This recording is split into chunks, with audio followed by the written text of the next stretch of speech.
Okay, so in this problem, we've got a person here, basically up against the wall of a cylinder, a big cylinder, that is rotating round and round. Their back is against the wall, and they're not actually standing on anything. So you would think that they would fall down if they're not standing anything. But you see, this cylinder, this hollow cylinder which they're inside of, is going around and around, and in order for the person to go in a circular motion, there has to be a centripetal force towards the center of rotation. Okay, and that force is provided by the wall here against the back of the person. Now, we're going to call that force the normal force here.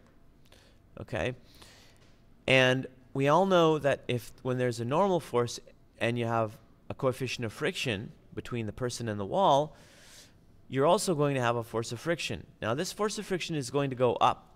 Why? Well, because gravity is going to want to pull this person down, and we know that friction always acts in opposition to the direction of motion. So the question is, how big should the coefficient of friction be in order to prevent this person from falling down? What we are given in the problem is we are given that the radius of this hollow cylinder that is rotating is 2 meters, and we're also given that the frequency of oscillation is 1.1 revolutions per second. So let's go ahead and do the summation of the radial forces is equal to F net on this person, and there's only one radial force, and that's Fn. Okay, and that is pointing towards the center, so it is positive. Center of rotation, that is. So that's going to equal m times AC, which is mv squared over r. And since we know the frequency, we can substitute that in.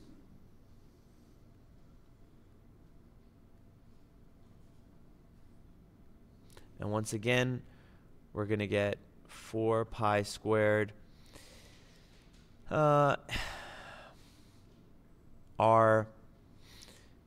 squared f squared m all over r, and so we can cancel that and cancel that.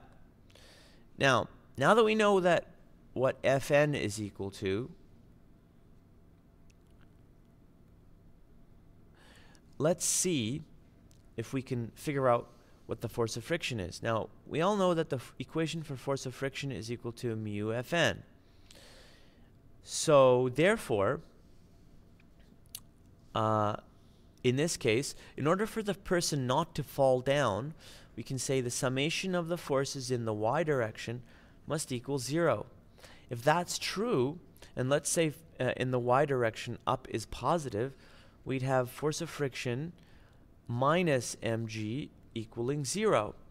Therefore, we can say, force of friction up must equal gravity down.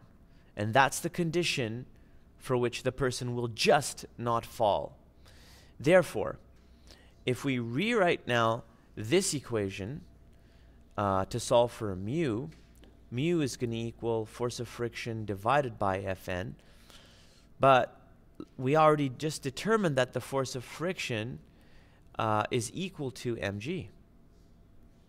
So now all we need to do is substitute Fn into here, and we know that also. That's 4 pi squared r f squared m.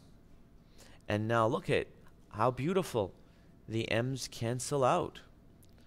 And so we end up with g over 4 pi squared r f squared. Now, we know what this is. This is 9.8 meters per second squared divided by 4 pi squared.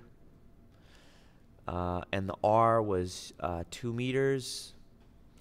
And the F was 1.1 hertz. And so if we plug that through our calculator, that's squared. Yeah, I know. And so if we plug that through our calculator, we're going to get 9.8. Enter 4 divided by 3.14159 divided by 2 divided by and 1.1 squared divided by. And our answer is that I'm getting 0.32. So now we know that that has to be the minimum coefficient of friction in order to prevent this guy from falling down. Thanks for watching.